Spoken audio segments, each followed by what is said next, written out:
కేంద్ర ప్రభుత్వం చేయాలి చట్టం, కనుక ఈ రెండిట్లలో ఇస్తామని చెప్పి డిక్లరేషన్ ఇచ్చారు. ఇప్పుడు కాంగ్రెస్ పార్టీ పరిస్థితి ఏంటంటే ముందు నుయ్యి వెనక గొయ్యిలాగా. మూడు అంటున్నారు కదా, ఈ మూడు అంశాలు గతంలో మాట్లాడినవి ఇంకో రకం మాట్లాడారు. అంటే గతంలో అన్నది ఏంటంటే అయితే బిల్లు అసెంబ్లీ పాస్ చేయడం, పంపడం, రాష్ట్రపతి ఆమోదం పొందడం, 49 మన 9వ రాజ్యాంగంలో 9వ షెడ్యూల్లో పేర్చడం, దాంతో పాటు లీగల్ గా ఇవ్వడం అనేది ఒకటి అంటారు. అంటే 2 బిల్లులు పోయినాయి, కేంద్ర ప్రభుత్వం దగ్గర పెండింగ్ లో, రాష్ట్రపతి దగ్గర పెండింగ్ ఉంటాయి. రెండోది ఏంటి, ఆర్డినెన్స్ చేద్దామంటున్నారు. రెండోది ఆర్డినెన్స్ ద్వారా చేద్దామనుకుంటే గవర్నర్ గారు సలహా తీసుకున్నారు, కింద మీద తీసుకున్నారు, ఇక్కడ పైకి పంపించారు, అదే ఆగిపోయింది. మూడవది మళ్ళీ 42% రిజర్వేషన్ పార్టీ పరంగా ఇవ్వడం మిగిలింది. అప్పుడు 3 ఆప్షన్లు ఉన్నారు, ఆ మొదటి 2 పోయినాయి. ఇప్పుడు కొత్తగా కొండను దవ్వి ఎలకని పెట్టినట్టు ఈ మంత్రుల కమిటీ, ఈ మంత్రులకు ఏముంటది, దిగలా నడిచి వీళ్ళందరూ కలిసి ఏం చేసి ఉన్నట్టు ఏం చేయలేదు. కాకపోతే మొన్న ఢిల్లీకి పోయి మన ముఖ్యమంత్రి గారు అట్లాగే కొంత మంత్రులు తీసుకెళ్లి ఢిల్లీలో ఈ అభిషేక్ సింగ్ మను ఆయనతో పాటు ఒక 7-8 మందిని లీగల్ టీమును వాళ్ళు సంప్రదించారు. అక్కడ వాళ్ళు తేల్చి పడేసిండ్రు, మీరు సొంతంగా మీరు 42% పార్టీ పరంగా ఇవ్వడం తప్ప ఒక మార్గం లేదు అనుకుంటూనే ఒక చిన్న వెసులుబాటు, ఒక అడ్వకేట్ మాలాంటి వాళ్ళ దగ్గరకు ఏం చెప్తామంటే, ఇప్పుడు దీన్ని వెసులుబాటు నుంచి ఎట్లా తప్పించుకోవాలి ఉపాయం చెప్తాం. ఆ ఉపాయం వాళ్ళు అక్కడ చెప్పేసిండ్రు, అదే జరుగుతుంది. కానీ ఇప్పుడు అంత మసిమూసి మారడికాయలు చేస్తున్నారు ఈ మంత్రుల కమిటీ అని. అక్కడ ఏం చెప్పింది వాళ్ళంటే, అయ్యా మీరు 60 కానీ హామీ ఇచ్చిండ్రు, ఇది చట్టపరంగా రాదు, ఇప్పుడంతా వచ్చే అవకాశం లేదు.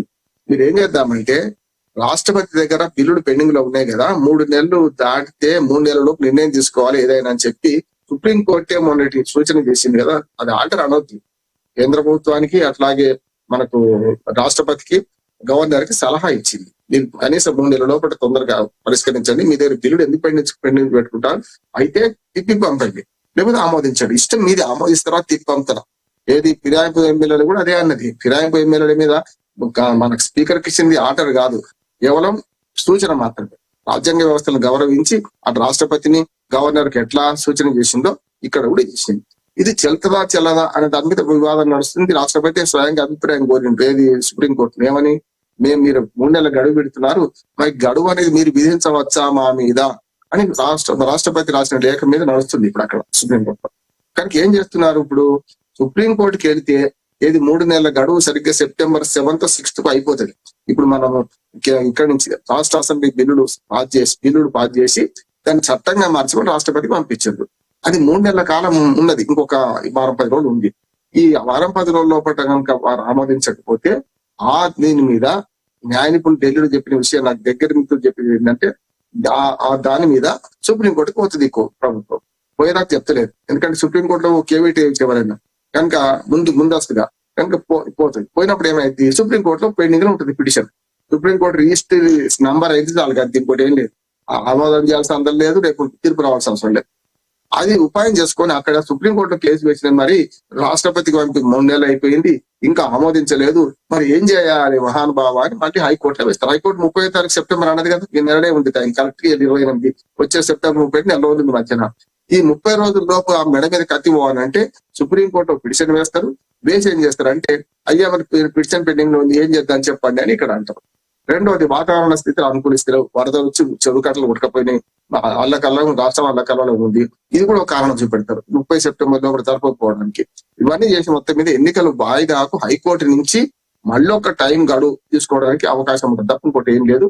నా ఉద్దేశం ఏంటంటే, ఇదే హైకోర్టు చూడండి, నేను చెప్తాను జోస్యంగా, నేను చెప్పేది రాజకీయంగా ఇప్పటిదాకా పంచాయతీ ఎన్నికలు నేను 70 నుంచి చూస్తున్నా. అంతకు ముందు కూడా మన వాయిదాలు భర్తీ చేస్తే 10 ఏళ్ళకోసారి జరగలేదు. అంటే ఒకవేళ కోర్టు ఏమైనా ఎగ్జామ్షన్స్ ఇచ్చే అవకాశం కనిపిస్తుంది అంటే, మీరు అన్నట్లు వాయిదా పడే పంచాయతీ ఎన్నికలు వాయిదా పడే అవకాశం స్పష్టంగా ఉంది. ఇప్పుడు పరిణామం చెప్తున్నాను అంటే ప్రభుత్వం మీరు అన్నట్లు ఒకవేళ పిటిషన్ సుప్రీంకోర్టులో వేసే అవకాశం ఉన్నట్లు కూడా తెలుస్తుంది. అంటే ఒకవేళ మీరు అన్నట్లు వేస్తే కనుక పంచాయతీ ఎన్నికలు ఎప్పట్లో జరిగే అవకాశం ఉంది అంటారు? నా ఉద్దేశం అంటే డిసెంబర్ లోపల జరిగేది, కానీ ఇప్పుడు September 30 అయితే గడువు పోతుంది అంటున్నాం. ఇంకోటి కూడా అంటున్నాం, September 30 అంటే 2వ తారీఖు దసరా అవుతుంది, మళ్ళీ సరిగ్గా 22 తారీఖు ఏమో October 22 ఏమో దీపావళి అవుతుంది. ఈ 2 పండుగలు పోయిన తర్వాతనే జరుగుతుంది. కానీ అది జరిగే లెవెల్లో ఇప్పుడు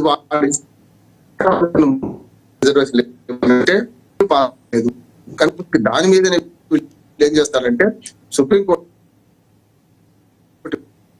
ఇప్పుడు ఈ కమిటీ ఓటేసి అది అందరినీ సంతృప్తిపరచడానికి ఏం చేస్తున్నాం కానీ ఈ కమిటీ చేసింది ఏం లేదు. కమిటీ చివరికి ఎక్కడికి వచ్చింది అంటే 25 నాటి రిపోర్ట్ ఇవ్వాల్సి ఉండే, నేను ఇవ్వాలి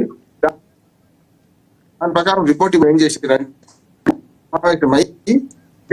అసలు వాళ్ళకి తోస్తలేదు ఏం చేయాలి. హామీ అయితే ఇక్కడ చేద్దామని ఆ హామీ తెలుస్తుంది మార్గం అంటే బయటపడే మార్గం వస్తుంది. ఇప్పుడు అది లోపలికి పోయింది బయట కూడా పద్మవ్యూహం అంటే ఈ 42% రిజర్వేషన్ల పద్మవ్యూహంలో కాంగ్రెస్ పార్టీ ఇరుక్కున్నది. అభిమన్యుడు లోపలికి పోయినట్టు బయలు బయటకు వచ్చే తెలుస్తుంది. అయితే మరణమా లేకపోతే వీర స్వర్గమా అనే పరిస్థితి ఉన్నది. కనుక మంత్రుల కమిటీ రిపోర్ట్ కూడా చూస్తే మీరు ఏమంటున్నారంటే వాళ్ళు ఒక జీవో ఇవ్వద్దా అంటుంది. జీవో ఇస్తే జీవో సరిగ్గా ఏమన్నది జీవో ఇస్తారు. జీవో ఇస్తే జీవో మీద రేపో ఎవరో పోతారు, హైకోర్టు కొట్టి జీవో రాకుండా పోతుంది కదా. రెండోది ఏమంటున్నారు ఆఖరికి మళ్ళీ రేవంత్ రెడ్డి గారు, మీరు అన్నారు కదా రాజశేఖర్ గారు, రేవంత్ రెడ్డి గారు అసెంబ్లీ సాక్షిగా మొదలే చెప్పిండు బిల్లు ప్రవేశపెట్టినని చెప్పిండు.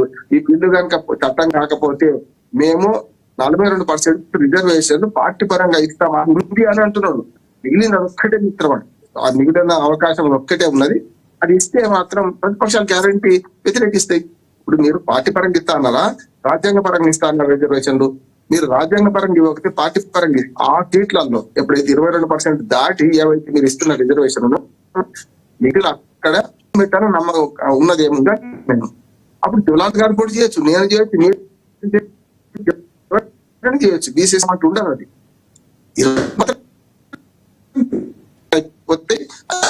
ఇంకోటి బీసీ చేయాలి, ఎస్సీ ఎస్టీ చేయాలి. పోగా ఎవరైనా స్థానంలో రామ్మోహన్ గారు వాయిస్ కట్ అవుతుంది.